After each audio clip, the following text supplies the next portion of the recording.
जब अपने ही पाँव कटे हुए हों तो औरों के लिए क्या खड़ा होना। लेट अली शो यू के एक और एपिसोड में आप सबको खुशामदीद। Do like subscribe and share this content. बात शुरू करते हैं शबाना रोज वजीर आजम मियां मोहम्मद शहबाज शरीफ से। जी, वो हैं अक़वाम मुत्तहिदा में और उन्होंने एक अक़वाम मुत्तहिदा का इजलास किया। एक एम्प्टी हॉल ही लग रहे हैं, सबके हो रहे हैं, और वहां पे उन्होंने क्या कहा, मुलाहिजा कीजिए। Palestine must also be immediately admitted as a full member of the United Nations. Mr. President, in a span of a few days, Israel's unrelenting bombing of Lebanon has killed over 500 people, including women and even small children. The failure to implement UN resolutions has emboldened Israel. जी, तो ये थे शहबाज शरीफ साहब और ये कह रहे थे कि हमें अभी फलस्तीन को रिकग्नाइज करना होगा, इजरायली बर्बरियत के खिलाफ कदम उठाने होंगे। और जब नेतन्याहू साहब आए तो पाकिस्तानी वफ्द उठ के चला भी गया। चलें जी, बहुत खूब, बहुत अच्छा किया आपने, बहुत अच्छा किया आपने ये इजहार राय और सपोर्ट दे के फलस्तीनियों की। लेकिन एक जरूरी इंकशाफ ज़ायनिस्ट लॉबी, जेरूसलम पोस्ट, ये सब बातें तो आपने की, मगर आपने उधर जाके ना ज़ायनिस्ट लॉबी की बात की, ना इमरान खान जो यहूदी साजिश का हिस्सा है उसकी बात की। हाँ, इजराइल पे आपने तनकीद जरूर की, लेकिन आपने नेतन्याहू साहब का नाम भी नहीं लिया। तनकीद भी किस तरह की, फलस्तीन को निशाना बना के। इजराइल पे तनकीद तो नहीं की कि हमें फलस्तीन को एक आज़ाद मुमलिकत देखना है।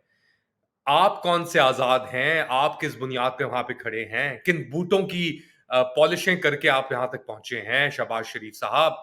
एक तरफ तो आपके अपने मुल्क के अंदर जो एहतजाज हो रहे हैं फलस्तीनियों के ऊपर, कैपिटल के अंदर, आपके पार्लियामेंट के सामने, आपके ऐवान सदर के सामने, उसके ऊपर तशद्दुद, उसके ऊपर मुजाहिरीन को उठा लो, डिटेन कर लो।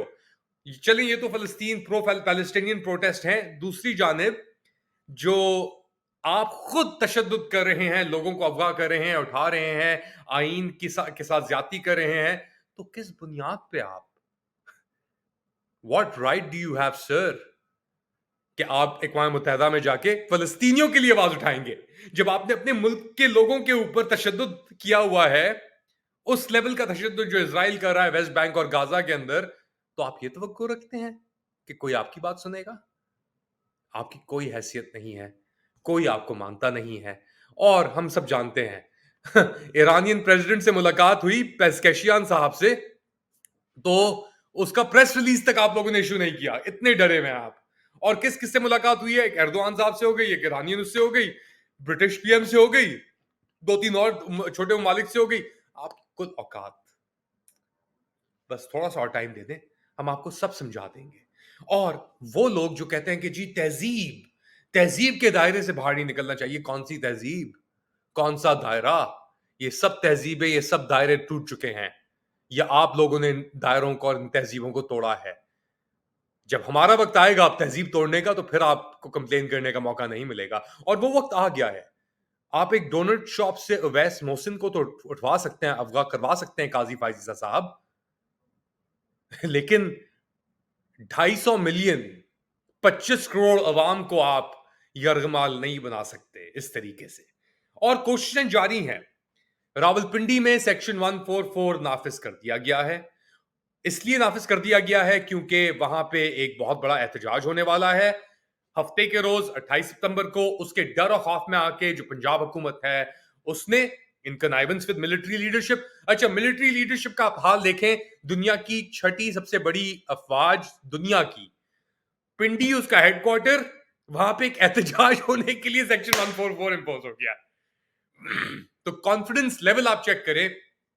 आज लॉयर्स ने भी एक एहतजाजी मुहिम निकाली थी। अच्छा, ये उसमें तो बात करेंगे लॉयर्स की, मगर जस्ट वेरी क्विकली, शहबाज शरीफ साहब अंदर जब बात कर रहे थे, और वो तो बैक डोर्स के स्पेशलिस्ट है, वो तो गार्बेज आउटलेट्स और बैक डोर्स और जहां भी सुराख निकलता है वहां से वो निकल जाते हैं पतली गली पकड़ के, क्योंकि इतना डर और खौफ है इन्हें कि कोई इनके साथ है ही नहीं। तो एक तरफ ये अंदर बात कर रहे थे, बाहर हो रहे थे एहतजाज। मुलाहिजा करें वहां पे भी क्या शोर और सब चीजें हो रही थी. कासिम सूरी पहुंचा हुआ था उधर, शहबाज गिल भी पहुंचा हुआ था, और लोग भी थे उधर जिन्होंने करप्ट थीविंग प्राइम मिनिस्टर के लिए हैशटैग्स भी निकलवाए. तो और बेसिकली आपके सामने सिचुएशन है. वहां पे एहतजाज हो रहे हैं अक़वाम मुत्तहिदा के बाहर, जहां पे ये खुद ही नहीं निकल सकते सिक्योरिटी प्रोटोकॉल के बगैर. कोई भी नहीं निकल सकता इनमें से. वो अत्ता तारड़ गया था, पुलिस ने तस्वीरें भी ली, तो वो उसका क्या हाल था, किस तरीके से वो डर डर के निकला, हम जानते हैं. पाकिस्तान में एहतजाज जारी हैं, शुरू हो चुके हैं. इस्लामाबाद हाई कोर्ट के बाहर सीनियर लॉयर्स सलमान अकरम राजा और लतीफ खोसा साहब ने क्या कहा, मुलाहिजा कीजिए. पाकिस्तान का हर शहरी समझता है, जानता है, बाशऊर है कि उसके साथ क्या खिलवाड़ हो रहा है. 8 फरवरी के इलेक्शन को कैसे लूटा गया, उसके बाद अब क्या कानून साजी इस असेंबली से कराई जा रही है. आइन का हुलिया बिगाड़ा जा रहा है. एक काली अदालत कायम की जा रही है एक मंजूर नजर जज के तहत, जिसके जरिए हर गलत काम को सही कराना मकसूद है. हमने अगर इस मुल्क को जंगल नहीं बनने देना तो हमें बाहर निकलना होगा, हमें तहरीक चलानी होगी. मंसूर अली शाह साहब, सीनियर प्यूनी जज, हम आपके साथ हैं. जनाब मुनीब अख्तर साहब, हम आपके साथ हैं. ये काजी फैज ईसा की फिस्तायत नहीं चलेगी यहाँ पर. और ये जिस अंदाज से ये तनकीद की गई है एक खत के जरिए से, ये इतनी गैर मुनासिब और गैर मुहज़्ज़ब है. अच्छा, इस सब पे इमरान खान का क्या मौकफ है? इमरान खान साहब अंदर बैठ के क्या कह रहे हैं? और उन्होंने एक बहुत अहम बात की है. काजी फैज ईसा, उनसे कहा है कि इनका जहनी तवाजुन जो है वो दुरुस्त नहीं है. मुलाहिजा करें अलीमा खान और नईम पंजूता की जुबानी कि उन्होंने क्या कहा इसको लेकर. लोगों मुलाजमों को उठाया, हमारे पीछे इंटेलिजेंस की गाड़ियां फिरती हैं, हमें धमकियां आती हैं. लेकिन एक वक्त आता है, अगर हम इतना तंग आ गए हैं कि ना हमें डर लग रहा है, हम कहते हैं कि डराओ भी ना, क्योंकि हमें डर लग नहीं रहा है. अब समझ नहीं आ रही किस तरह इनको समझाएं, हमें डर नहीं लग रहा. एहतजाज का मकसद ये है कि मुल्क के अंदर अदलिया की आज़ादी, नंबर 2 जो है मैंडेट की वापसी, नंबर 3 जो मुल्क के अंदर महंगाई है उसके खिलाफ हम पुरअमन एहतजाज करेंगे और पूरे पाकिस्तान को ये दावत है. तो एहतजाज की घड़ी आ चुकी, लेकिन क्या पाकिस्तानी पिंडी के लोग एहतजाज के लिए निकलेंगे? और क्या एहतजाज ही एक मुस्बत रास्ता है? क्या इस एहतजाज को अब हर रोज, हर दिन, हर सड़क, हर गली पे मेंटेन किया जा सकता है? क्या अवाम निकलेगी? ये सब सवाल हैं हमारे जहनों पे आज. और इसके साथ साथ ये भी हैं कि यार ये जो फैशिज्म है, बर्बरियत है, ये कब तक हम बर्दाश्त करते रहेंगे? ये कब तक नाइंसाफी खत्म होगी? आप क्या समझते हैं? Do let me know in the comment section and do like, subscribe and share this content. अपना ख्याल रखिएगा. अगली बार तक अल्लाह हाफिज.